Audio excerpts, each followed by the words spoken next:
Baik, suntikan vaksin COVID-19 bagi remaja penghidap penyakit berisiko tinggi bermula hari ini.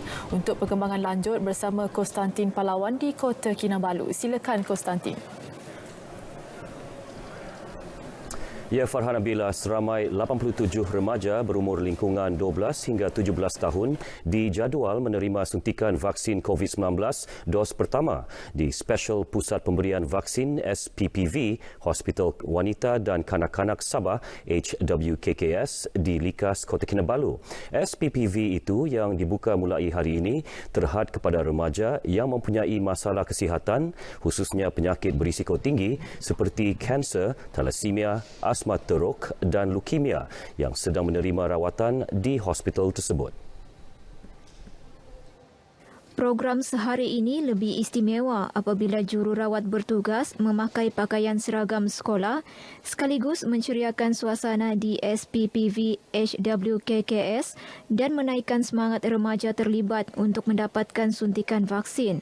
Ketika ditemui RTM di SPPV HWKKS, pengarah HWKKS Dr. Markus Nito berkata, beberapa prosedur perlu dipatuhi bagi memastikan remaja berkenaan sesuai mendapatkan suntikan vaksin COVID-19, termasuk mendapatkan penilaian daripada pakar kanak-kanak dan pakar perubatan berkaitan.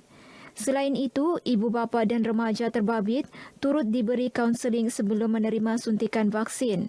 Kami telah memulakan program vaksinasi untuk remaja daripada usia 12 hingga 17 tahun selaras dengan perkeliling Ketua Pengarah Kesihatan Malaysia bertarikh 12 Ogos untuk memberi vaksin pada remaja tertentulah, iaitu remaja yang mempunyai masalah penyakit terutama masalah penyakit kronik. Untuk keselamatan untuk diri sendiri dan bebas mau pergi mana-mana.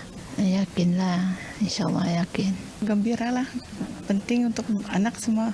Datanglah ambillah vaksin untuk anak-anak. Sebab vaksin ini penting untuk anak-anak supaya tidak kena penyakit. Jangan takut ambil vaksin. Vaksin selamat. Dianggarkan 1,000 remaja yang menjalani rawatan di HWKKS akan dipilih untuk mendapatkan vaksinasi pertama mereka secara berperingkat di SPPV HWKKS ini. Sabah merekodkan 19 kes COVID-19 varian yang membimbangkan VOC sepanjang tempoh 2 minggu bermula 31 Ogos hingga 13 September lalu. 17 daripada kes berkenaan merupakan varian Delta, manakala 2 kes varian Beta. Perkongsian Ketua Pengarah Kesihatan Tan Sri Dr. Nur Hisham Abdullah di laman Facebooknya, VOC itu antara lain dikesan menerusi kluster Jalan Gun Sapau di Tawau dan kluster Pauh di Kinabatangan yang masing-masing mencatatkan 2 kes varian Delta, manakala kluster JT Kudat mencatatkan kes varian Beta. Seorang wanita warga emas yang dilaporkan hilang di Kampung Kalibungan, Rosok, Kota Belud sejak Ahad lalu ditemui selamat pagi tadi. Mangsa Tianun Padis, 86 tahun, ditemui selamat oleh orang awam kira-kira 7.45 pagi di kawasan jalan tidak berturap di Kampung Ginapas, kira-kira 124 km dari pos kawalan tempat kejadian. Ketua Balai Bomba dan Penyelamat Kota Belud, Muhammad Syazwan Latun dalam satu kenyataan memaklumkan Tianun yang mengalami kecederaan ringan dihantar balik ke rumah oleh orang awam sebelum diserahkan kepada pegawai perubatan untuk rawatan lanjut. Mangsa kemudian dihantar ke Hospital Kota Belud menggunakan ambulans. Operasi mencari dan menyelamat yang diaktifkan sejak tengah hari Ahad lalu ditamatkan 9.30 pagi tadi.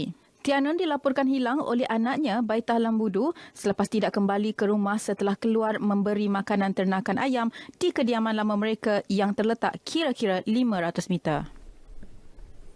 Persiapan akhir sambutan Hari Malaysia 2021 yang berlangsung esok sedang rancak dijalankan.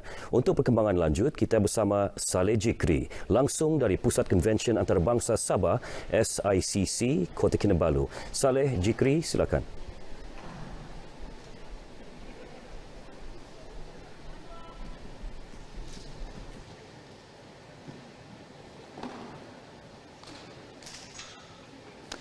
Terima kasih Konstantin di studio Kota Kinabalu. Antara yang mengambil bahagian dalam sambutan Hari Malaysia 2021 ini ialah Lembaga Kebudayaan Negeri Sabah yang sedang rancak ketika ini di belakang di pentas ni mengadakan latihan untuk persembahan esok. Dan untuk mengetahui bagaimana agaknya elemen-elemen yang ditengahkan dalam persembahan oleh Lembaga Kebudayaan Negeri Sabah ini, bersama-sama saya ketika ini Encik Supian Buang yang merupakan pengurus persembahan dan pembangunan artistik.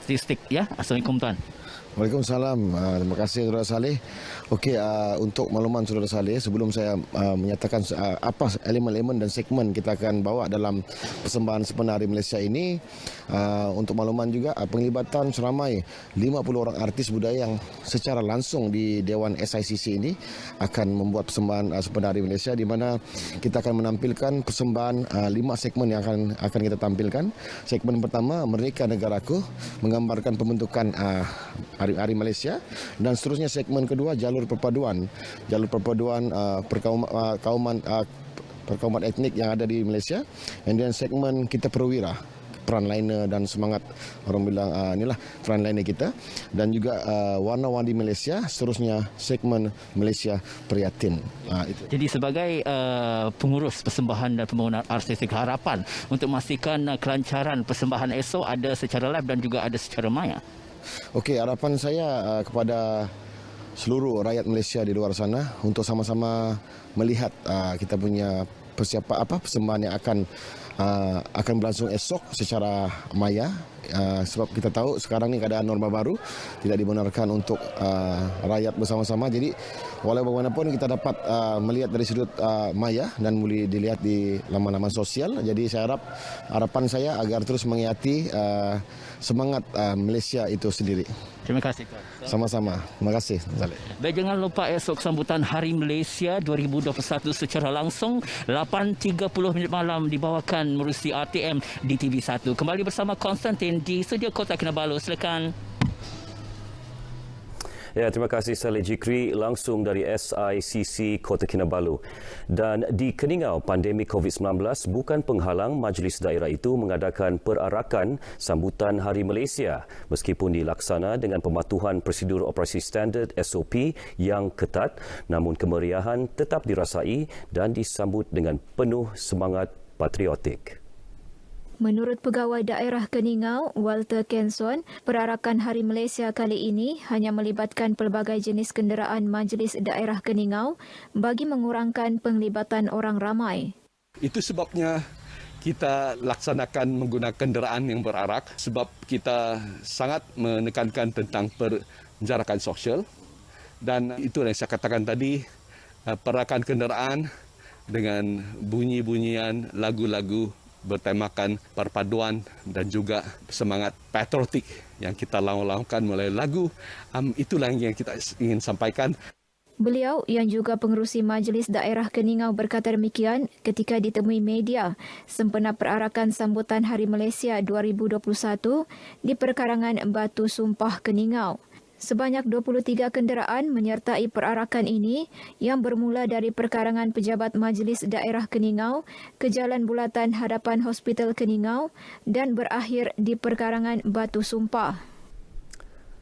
Sekian berita dari negeri di bawah Bayu bersama saya Konstantin Palawan. Esok acara kemuncak sambutan Hari Malaysia. #Malaysia Prihatin, #Demi Negara. Kembali bersama Farhana Bila di Angkasa Puri. Silakan. Baik, terima kasih Konstantin. Berita layar kembali selepas ini.